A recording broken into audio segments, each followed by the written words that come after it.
This is Richard Ingram, and there's Tony Privatera, the podcast master, right over there. Lafayette was the nation's guest on the farewell tour of America 200 years ago, and this the week of September the 16th. I'd like to think Eric Severide would agree with this sentiment. We all typically tire of repetition, of doing the same thing day in, day out. We burn through our reserves of good nature, and sometimes we reveal a true self, sometimes curiously at odds with our self-image. Lafayette was 1 month into the farewell tour as the nation's guest, with 12 months and just shy of 6,000 miles to go. He put on a display of resilience unmatched. All along the way, every hamlet, village, and city, whether midday or dead of night, Americans turned out to greet him. At Newburgh, New York, the crowd near rioted on learning that Lafayette's tour guides were whisking him out of town before everyone had their chance to pay respects. Lafayette himself had to step in to calm the rumble. Lafayette shook hands, he smiled, he offered a kind word. The monotony of it wore down his entourage. But for Lafayette, each handshake was energizing. His smile was earnest, his kind word uncontrived. His resilience was born of genuine interest. Lafayette boarded the James Kent steamboat in New York and went up the Hudson River, a harrowing speed of 6 miles an hour. And a year later, in the autumn of 1825, incidentally, Thomas Cole would travel that same route and be so taken with the landscape and with the Catskill Mountains that he would start a career doing landscape painting and started the Hudson River School, in fact. Lafayette puttered past Tarrytown. That's where Benedict Arnold and John Andre decided on the price. And on to West Point, where Lafayette met the father of the military academy, Sylvanus Thayer.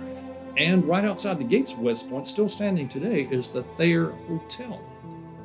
There had been some very famous people to stay at the Thayer, Douglas MacArthur for one, and the Iran hostages, when they first returned to America, stayed at the Thayer. And in fact, in the lobby, there is a signed menu where all the hostages signed the menu. Elizabeth Schuyler Hamilton, the widow of Lafayette's good friend Alexander Hamilton, also met up with Lafayette. Newburgh, New York, incidentally, significantly, the site of all that Lafayette mania, where they nearly rioted when they thought they weren't going to see Lafayette, is the place where George Washington diffused the Newburgh conspiracy. It was conspiracy amongst officers of the Continental Army, and George Washington very deftly diffused it March 15, 1783. On to Albany, more handshakes and greetings and a reception hosted by Governor DeWitt Clinton, and a ball to follow. Saturday, September the 18th, north of Albany at Troy, he went to the Troy Female Seminary.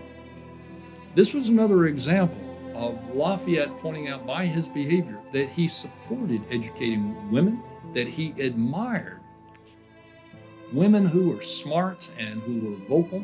He met with Emma Willard, who was the founder of the Troy Female Academy. This was the first institution of higher learning in America for women.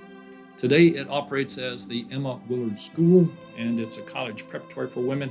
Jane Fonda was one of its graduates. From Albany, back down the Hudson to Cortlandt Street Wharf at Manhattan, the Masons celebrated his return. The Masons were part of this thread all across America. He attended a comedy, the School for Scandal at Park Theater, and his secretary, Auguste Levasseur, made comments about New York. Levasseur lamented the lottery. People spent money they really didn't have, in his opinion. And Levasseur also commented on public women. Levasseur estimated that there were 3,000 public women in New York City. much less than Paris, and by an order of magnitude less than London, where Levasseur said 1 in 25 applied that oldest of professions. On the 23rd of September, back aboard the James Kent, and he left New York for the third time and headed to Jersey City. Lafayette on the move. Till next time.